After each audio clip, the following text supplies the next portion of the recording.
Computer Science Videos here today to show you guys in this tutorial how to access the hidden library folder on the Find application using a Mac computer.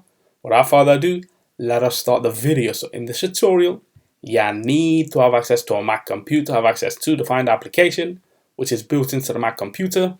We can now start the tutorial. Before I start this tutorial, I would like to say that you are more than welcome to subscribe to my channel, Computer Science Videos. As we know, every problem is solved by indirection. You can also follow my Twitter account. We are trying to grow as fast as ever. I'm on TikTok. We post videos here and there. Follow my page on Facebook. I'm also on Instagram. You are more than welcome to support me on PayPal. Let's now focus on the video. So now let's go all the way down to the dock.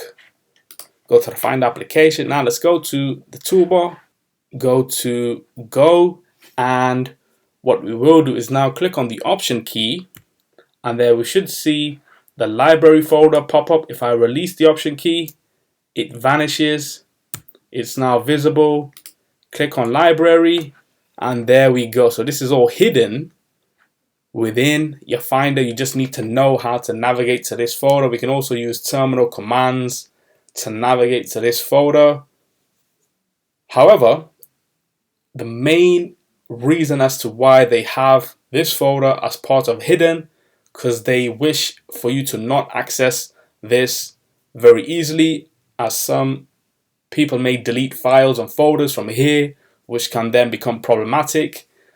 It'll be very hard to receive those files and retrieve any deleted data, which can become a technical fault, which can therefore be very hard to circumvent if the wrong steps are taken.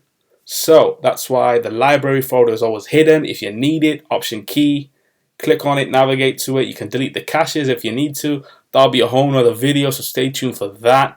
Let's go back one. Let's go to the Computer Science Videos folder. And we should see the library folder pop up here, but it's hidden. Need to access it. Option key, click. You should navigate to it. We can now quit Finder. And so that's it for this video. I'll see you guys in my next tutorial. Thanks for now. Thank you for making it towards the end of the video. Be sure to subscribe to my channel, Computer Science Videos. Be sure to check out the previous video on screen now, or you can ideally click on the playlist and watch all the journey for Computer Science Videos from the start until now.